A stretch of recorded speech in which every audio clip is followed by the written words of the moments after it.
तो भी आप सभी को गुड इवनिंग। तो आज से हम स्टार्ट करने वाले हैं इलेक्ट्रिकल सर्किट। अगर हम बात करें इस इलेक्ट्रिकल सर्किट की, ये वाली क्लास किन किन स्टूडेंट के लिए इम्पोर्टेंट रहने वाली है, सिलेबस कब तक कंप्लीट होगा, टेस्ट वगैरह कहाँ से दे सकते हैं, कैसे हम पढ़ने वाले हैं,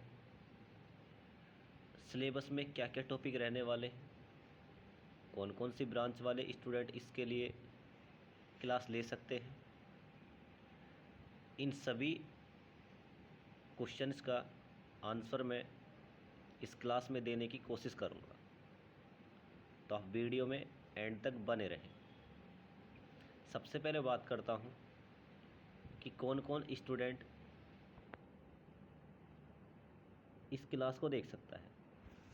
देखो, चाहे आप इलेक्ट्रिकल के हो, चाहे आप इलेक्ट्रॉनिक्स के हो, चाहे आप डिप्लोमा स्टूडेंट हो या फिर आप बीटेक स्टूडेंट हो, आप सभी के लिए ये क्लास इम्पोर्टेंट रहने वाली है।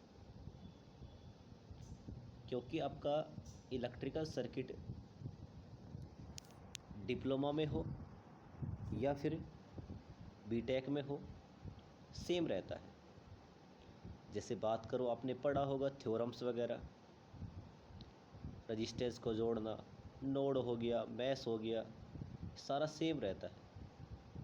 तो आपने अगर डिप्लोमा की स्टूडेंट हो तो भी आप देख सकते हो, बीटेक की स्टूडेंट हो तब भी आप देख सकते हो, चाहे आप इलेक्ट्रिकल के हो या फिर इलेक्ट्रॉनिक्स के हो, आप सभी के लिए क्लास इम्पोर्टेंट रहने वाली है। तो ये तो मैंने आपको बता दिया किस किस स्टूडेंट के लिए इम्पोर्टेंट रहने वाली है। सेकंड बात करते हैं कि हम पढ़ने कैसे वाले हैं। तो सबसे पहले हम हर एक चैप्टर का अच्छे से डिटेल में फुल नॉलेज गेन करने वाले हैं। हर एक टॉपिक, जैसे कि आपका नोड हो गया, मैश हो गया, ये तो आपके सिलेबस के मेन टॉपिक है, लेकिन उससे पहले मैं आपको 3 या 4 क्लास के अंतर्गत पूरा कंप्लीट बेसिक करवाने वाला हूँ, जिसमें मैं आपको चार्ज क्या होता है, करंट क्या होती है, वोल्टेज क्या होती है, पावर क्या होती है, एनर्जी क्या होती है, रेजिस्टेंस को जोड़ना, सीरीज पैरेलल, नोड क्या होता है, मैश क्या होता है, इन सब के बारे में बिल्कुल जीरो लेवल से बताने वाला हूँ, जो हर एक चीज़ आपको आसानी से समझ में आ जाए। उसके बाद आपकी सिलेबस के अकॉर्डिंग हर एक चैप्टर वाइज हम डिटेल में डिस्कशन करने वाले। क्लास में मैं आपको पढ़ाऊँगा, आप ट्राई करना उनके नोट्स खुद से बनाने की, क्योंकि इलेक्ट्रिकल सर्किट जो सब्जेक्ट है समझने वाला है और आपके नोट्स ही आपको समझ में आने वाले हैं। तो करना क्या है, जैसे जैसे आपकी क्लास होगी, एक बार आप क्लास को देखें, उसके बाद आप क्लास के प्रॉपर नोट्स बनाएंगे। अगर फिर भी किसी स्टूडेंट को ज़्यादा प्रॉब्लम होती है, टाइम नहीं रहता है या फिर और भी कोई प्रॉब्लम हो, तो पर्सनली मेरे से डिस्कशन कर सकता है। मैं लास्ट में आपको नंबर प्रोवाइड करवा दूंगा, ठीक है। तो सबसे पहले हम डिटेल में पढ़ेंगे, आपको उसके नोट्स बनाने हैं। जैसे आपका चैप्टर ख़त्म होगा, उसके बाद जस्ट बाद आपका टेस्ट होने वाला है। ये वाला फीचर मैंने अब की बार ही ऐड किया है, क्योंकि हम पढ़ तो बहुत लेते हैं लेकिन पेपर में हम सारी चीज़ों को भूल जाते हैं। तो उन सभी को याद करवाने के लिए मैं हर एक चैप्टर वाइज टेस्ट लेने वाला हूँ। अब ये टेस्ट कहाँ पे होंगे, मैं आपको लास्ट में एक नंबर प्रोवाइड करवाऊँगा, जिसमें आपको अपना नाम, एड्रेस, अपनी कॉलेज का नाम नोट करके मेरे पास सेंड करना है उन नंबरों पे। मैं आपको एक ग्रुप में ऐड कर दूंगा, जिसमें आपको आपके जितने भी डाउट रहेंगे वो सभी सोल्व किए जाएंगे। सेकंड, जैसे आपका चैप्टर ख़त्म होगा, इधर आपका चैप्टर ख़त्म हुआ, वहाँ पे आपके टेस्ट अपलोड कर दिए जाएंगे। टेस्ट की कॉपी भी मैं ही चेक करने वाला हूँ, आपके नंबर वगैरह मैं आपको सब बताने वाला हूँ, आपकी कितनी रैंक रही भाई, कितना आपकी कमियाँ क्या हैं, आपको इम्प्रूव किस किस की बातों पे करना पड़ेगा, ये सारी बातें मैं आपको पर्सनली बताने वाला हूँ हर एक स्टूडेंट को। मेरा टारगेट बस यही है कि आप सब्जेक्ट को अच्छे से पढ़ो, आपको अच्छे नॉलेज हो जाए, आपके अच्छे नंबर आने चाहिए। पास तो तुम सारे हो ही जाओगे, लेकिन अब की बार से मेरा थोड़ा टारगेट ये है कि आपको अच्छे नंबर आने चाहिए, क्योंकि पूरी इंजीनियरिंग का जो सब्जेक्ट है इलेक्ट्रिकल सर्किट आप सभी के लिए इम्पोर्टेंट रहने वाला है। अगर मैं बात करूं कंपटीशन में, अगर 100 नंबर का कोई अगर आपका पेपर होता है तो लगभग 40 नंबर इलेक्ट्रिकल सर्किट से ही आते हैं। तो हम कोशिश करेंगे इलेक्ट्रिकल सर्किट को उसी वेटेज के साथ पढ़ने की। बस आप कोशिश करना, मेरे साथ बने रहना। धीरे धीरे हो सकता है स्टार्टिंग में आपको प्रॉब्लम आए, लेकिन कोशिश करना आप बने रहने की लास्ट तक। जहाँ पे आपको डाउट आएगा मैं आपके साथ रहने वाला हूँ। जैसे आपके डाउट रहेंगे, जहाँ भी दिक्कत आएगी पर्सनली भी आपके साथ डिस्कस में करने वाला हूँ। तो ये तो मैंने आपको बता दिया कैसे कैसे हम पढ़ने वाले हैं। टेस्ट होंगे, क्लासेज होगी सबसे पहले, उसके आप नोट्स बनाओगे, खुद से बनाओगे। उसके बाद आपकी टेस्ट होने वाले हैं। अगर अपने पास टाइम बचता है तो मैं आपको 1 से 2 पेपर, 1 या 2 पेपर प्रीवियस ईयर्स जैसे 2022 के या 23 के सॉल्यूशन करवाने वाला हूँ आपके एग्ज़ाम से पहले। बस आपको करना क्या है, क्लास को रेगुलर लेना है, और मैं पूरी कोशिश मेरी रहने वाली है कि मैं आपका सिलेबस जल्दी से जल्दी अच्छी तरीके से कंप्लीट करवा दूँ। क्लास रोज़ाना रहेगी क्या? देखो, क्लास रेगुलर रोज़ाना नहीं रहेगी, आपकी 2 दिन में या 3 दिन में आपकी एक क्लास आया करेगी। आप जैसे आज क्लास आई, आप उसको आज पढ़ो अच्छे से, कल उसके नोट्स बनाओ, परसों उसका प्रॉपर रिवीजन करो, उसके बाद आपकी नेक्स्ट क्लास आ जाएगी। तो ये वाला तरीका मैंने आपको बता दिया। देखो, टेस्ट वगैरह आपने अभी तक यूट्यूब पे किसी ने नहीं देखे होंगे कि डिप्लोमा के लिए कोई टेस्ट वगैरह लगवा रहा हो आपसे।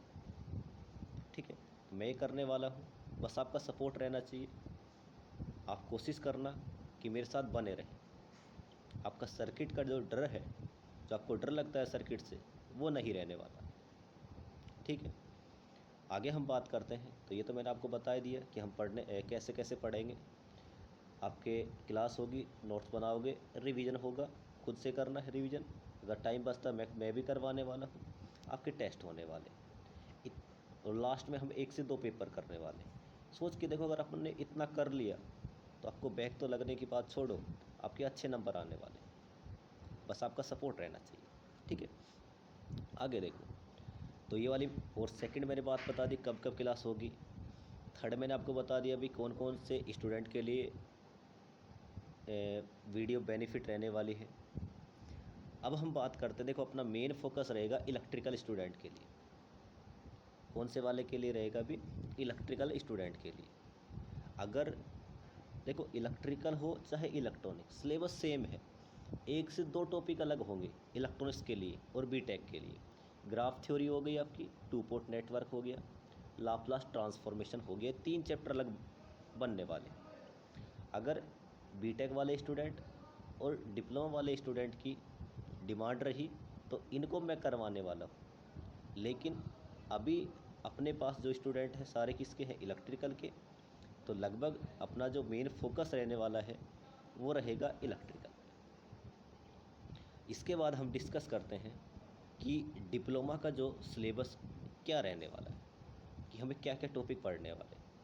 तो हम डिस्कस करते हैं 3rd सेमेस्टर इलेक्ट्रिकल के लिए। ठीक है, तो देखो इलेक्ट्रिकल सर्किट ऑफिशियल आपका सिलेबस रहने वाला है, जो आपका BTR से मैंने डाउनलोड किया है। इलेक्ट्रिकल सर्किट मेरे अकॉर्डिंग दो प्रकार का रहने वाला है, एक तो एसी सर्किट, एक रहेगा डीसी। देखो एसी भी दो प्रकार से होगा, सिंगल फेज और ये थ्री फेज। तो सिंगल फेज में हम क्या पढ़ेंगे अभी, सिंगल फेज के बारे में कि अपने घरों में सप्लाई जो आती है सिंगल फेज आती है, और एक थ्री फेज की बातें करें। डीसी में दो चीज़ें होने वाली हैं, एक तो हम पढ़ेंगे थ्योरम्स, एक सेकंड रुक जाओ अभी, है ना। तो डीसी में हम पढ़ने वाले हैं, मैं डीसी की बात कर रहा हूँ, तो डीसी में हम पढ़ने वाले थ्योरम्स, इसमें हम थ्योरम्स पढ़ने वाले हैं कंप्लीट जो आपकी थ्योरम्स आती है, कौन कौन सी होगी, थेवेनिन होगी, नॉर्टन हो गया, सुपरपोजिशन हो गया, रेसिप्रोकल हो गया, मैक्सिमम पावर ट्रांसफ़र हो गया, और भी जो आपकी थ्योरम बच गई, ठीक है। सेकंड जो चैप्टर आपका रहने वाला है उसमें हम पढ़ेंगे node, mesh, star delta. Node हो गया आपका, मैश हो गया, स्टार डेल्टा हो गया, ठीक है। ये सारे टॉपिक इसमें रहने वाले हैं। अगर आपके और भी कोई टॉपिक बचेंगे तो उनको हम करने वाले हैं। तो मेरे अकॉर्डिंग आपके चार चैप्टर हो गए, दो तो एसी के और दो डीसी के। दो एसी में कौन कौन सा हो गया, सिंगल फेज और थ्री फेज। डीसी में कौन कौन सा हो गया, थ्योरम्स हो गई, और आपका नोड मैश हो गया, केसीएल केवीएल इसी में आ जाता है, और आपका ये वाला हो गया अभी स्टार डेल्टा वगैरह हो गया, ठीक है। तो देख लेते हैं भाई ऑफिशियल सिलेबस क्या क्या है आपका, जो मैंने आपको बताया। देखो ये आ गया, फर्स्ट चैप्टर आपका होगा, फर्स्ट चैप्टर जो रहने वाला है सिंगल फेज, फर्स्ट चैप्टर जो रहेगा सिंगल फेज। तो इसमें क्या होगा भाई, जनरेशन ऑफ अल्टरनेटिंग वोल्टेज कैसे बनेगी, हम जो आपकी सप्लाई बनेगी उसको दर्शाएंगे कैसे, आर क्या होता है, एल क्या होता है, सी क्या होता है। देखो अभी मैं आपको इतना बता देता हूँ कि इन सभी चीज़ों को हम पूरा डिटेल में पढ़ने वाले हैं। आर क्या होता है, एल क्या होता है, सी क्या होती है, आर के अंतर्गत वोल्टेज व करंट का रिलेशन क्या होता है, पावर फैक्टर क्या होता है आपका भाई, पावर कितने प्रकार की होती है, सारी हम डिस्कस करने वाले। रेजोनेंस क्या होता है, बैंडविड्थ क्या होती है, क्वालिटी फैक्टर क्या होता है, ये वाले सारी बातें हम करने वाले हैं। तो एक चैप्टर आपका ये हो गया। उसके बाद देखो थ्री फेज। देखो इस वाले चैप्टर जो बात करूँ तो फर्स्ट वाले चैप्टर का जो वेटेज रहता है ज़्यादा नहीं रहता, लगभग 10 से 15 नंबर का रहने वाला है, ज़्यादा से ज़्यादा, ठीक है, इलेक्ट्रिकल के लिए। सेकंड वाले की बात करूँ तो इससे हर साल जो फिक्स क्वेश्चन है यही आता है अभी, फेज व लाइन क्वांटिटी के मध्य संबंध पूछता है आपसे कि भाई स्टार में क्या होगा और डेल्टा में क्या होगा। तो ये हर साल एक क्वेश्चन बनता ही बनता है। वैसे हम पूरा पढ़ने वाले हैं कि भाई थ्री फेज बनती कैसे है, कैसे दर्शाया जाता है, कितने सीक्वेंस होते हैं, कितने प्रकार के कनेक्शन होते हैं, थ्री फेज पावर कैसे होती है, जैसे सिंगल फेज पावर होती है वैसे ही थ्री फेज पावर होती है, जैसे एक्टिव पावर क्या होती है, रिएक्टिव पावर क्या होती है, अपरेंट पावर क्या होती है, ठीक है। तो मेन जो मेरा फोकस रहेगा ये वाला क्वेश्चन हर साल आता है, तो लगभग इसको अपन वेटेज देखें तो 8 से 10 नंबर का, तो दोनों टोटल अगर मिलाएं तो लगभग आप मान लो 20 या 25 नंबर का दोनों चैप्टर। बच गए आपके दो इम्पोर्टेंट चैप्टर, कौन कौन से भी, ये आ गया आपके अभी। देखो network reduction and principle of circuit analysis मैंने आपको बताया था। देखो दो तो आपके एसी के हो गए, सिंगल फेज और थ्री फेज। अब डीसी के देखो आप, डीसी में कौन कौन सा हो जाएगा, एक तो मैंने बताया सोर्स ट्रांसफॉर्मेशन हो गया, स्टार डेल्टा, नोड और एस। इम्पोर्टेंट चैप्टर लगभग ये बन जाएगा आपका 10 से 12 नंबर का। सबसे इम्पोर्टेंट जो चैप्टर रहने वाला है वो आपका है थ्योरम, सुपरपोजिशन, थेवेनिन, नॉर्टन और मैक्सिमम पावर ट्रांसफ़र और रेसिप्रोकल। लगभग ये वाला चैप्टर जो रहने वाला है 20 नंबर का, से फोर्थ जो चैप्टर रहेगा लगभग 20 नंबर का। अगर मैं बात करूं इन दोनों चैप्टर का वेटेज, सबसे ज़्यादा वेटेज होता है लगभग 40 नंबर का। अगर आपने कैसे भी करके नेटवर्क ये वाला चैप्टर और ये वाला पढ़ लिया तो लगभग आपको मिल जाएगी 40 से 45 नंबर का, और कंपटीशन के लिए भी बहुत इंपॉर्टेंट चैप्टर रहते हैं ये वाले। तो मेरा मेन फोकस रहेगा इन दोनों चैप्टर पर, थर्ड और फोर्थ मैं आपको कंप्लीट करवाने वाला हूँ, इसमें हर एक चीज़ डिटेल में करवाने वाले हैं। तो सबसे पहले मैं स्टार्ट करूँगा डीसी सर्किट। डीसी सर्किट में पढ़ाने से पहले भाई ये तो आपका सिलेबस हो गया, मैं बिल्कुल कभी भी बिल्कुल आपको सीधा बिल्कुल नहीं पढ़ाऊँगा। मैं डीसी सर्किट आपको बिल्कुल बेसिक से स्टार्ट करवाने वाला हूँ। क्या क्या रहेगा, अब डीसी सर्किट में सबसे पहले मैं आपको पढ़ाऊँगा चार्ज क्या होता है, फिर बताऊँगा करंट क्या होती है। करंट भी दो प्रकार से, जीरो लेवल से बिल्कुल भी, एसी क्या होती है, डीसी क्या होती है, वोल्टेज क्या होती है, पावर क्या होती है। पावर भी तीन प्रकार की, active power, reactive power, apparent power. जैसे आप फर्स्ट सेमेस्टर सेकंड सेमेस्टर में पढ़ के आए हो, उससे भी लो लेवल से हम पढ़ने वाले, बिल्कुल जीरो लेवल से। आपको सभी टॉपिक आपको अच्छे से समझ में आने वाले हैं, कहीं भी आपको कोई डाउट नहीं रहने वाला। ठीक है, तो आपके पास ये हो गए 4 चैप्टर। ठीक है, और आपका सिलेबस क्या हो गया कंप्लीट। छोटा सा आपका सिलेबस है, 2 तो आपके एसी के रहेंगे और 2 ही चैप्टर रहेंगे डीसी के। डीसी वाले का लगभग वेटेज हो 40 नंबर का, इसका एसी वाले का रहेगा 20 नंबर का समथिंग। तो मेन इंपॉर्टेंट रहेगा डीसी। तो जो कल से हमारी क्लास स्टार्ट होगी, उसमें अंतर्गत सबसे पहले हम डिस्कस करेंगे डीसी सर्किट के बारे में ही, जहाँ पे हम हर एक चीज़ को बिल्कुल जीरो लेवल से करने वाले। बस आप सभी को करना इतना है, रेगुलर बने रहना, एक भी क्लास स्किप मत करना। अगर आपने कैसे भी करके एक भी क्लास स्किप कर दी, तो मैं खुद कह रहा हूँ भी आपको कोई समझ में नहीं आने वाला बिल्कुल भी। तो आप ट्राई करना, हर एक क्लास रेगुलर रहो। अगर आपकी छूट भी जाती है तो पहले आप पिछली वाली क्लास को कंप्लीट करो, उसके बाद अगली वाली क्लास को आप पढ़ो। इसकी जो आपको मैं चैनल पे ही प्लेलिस्ट बना दूंगा अलग से, थर्ड सेमेस्टर के नाम से रहेगी सर्किट के लिए। आप हर एक लेक्चर को 1 से जब स्टार्ट होगा और एंड तक आपको कंप्लीट देखना है। मैंने नोट्स वगैरह के बारे में आपको बता दिया, कैसे हम पढ़ने वाले हैं, कौन कौन स्टूडेंट आप पढ़ सकता है। और हाँ भाई, जैसे बीटेक वाले हैं और इलेक्ट्रॉनिक्स वाले हैं, अगर उनकी डिमांड रहेगी तो मैं आपको ग्राफ थ्योरी भी करवाने वाला हूँ, आपको 2 पोर्ट नेटवर्क भी करवाने वाला हूँ और लाप्लास भी। बस आपको करना इतना है, अभी जो क्लास चल रही है वो सिलेबस आपके में भी रहने वाला है, आप उनको कंटिन्यू लगातार आसान धीरे धीरे समझ के पढ़ना है। जहाँ पे भी आपको कोई डाउट हो, कैसा भी किसी प्रकार का, कि सर मेरे को ये प्रॉब्लम आती है सर्किट में, मेरे से ये नहीं होता, मैं आपको एक नंबर प्रोवाइड कर रहा हूँ, आप उन पे मैसेज कर देना, तो मैं आपको एक ग्रुप में ऐड कर दूँगा। पेपर वगैरह आपको सभी वहीं मिलने वाले हैं, 78913759 और 62। ठीक है, आपको इस पे अपनी कॉलेज का नाम, खुद का नाम मेरे पास सेंड करना है। आपको कोई अगर डाउट आता है, जैसा भी डाउट हो आपका, आप मेरे से पर्सनली मैसेज कर सकते हो या आप कॉल कर सकते हो, कोई दिक्कत नहीं होने वाली। जैसा आपको अच्छा लगे आप करने वाले हो। बस मेरा टारगेट यही है कि भी आप अच्छे से स्कोर करो सर्किट में, आपका कोई कन्फ्यूजन नहीं रहने वाला। तो इस वाली क्लास में हम इतना ही करते हैं, मिलते हैं नई वीडियो में, जहाँ पे हम बात करेंगे डीसी सर्किट की बेसिक। अभी आपका 3 से 4 क्लास बेसिक रहने वाला है, उसके बाद मैं चैप्टर के अंतर्गत एंट्री करने वाला हूँ, क्योंकि जितना आपका बेस मजबूत रहेगा उतनी अच्छी नींव बनने वाली है। वो कहते हैं नींव जितनी स्ट्रॉन्ग रहेगी आपकी, उतनी अच्छी आपकी बिल्डिंग बनने वाली है।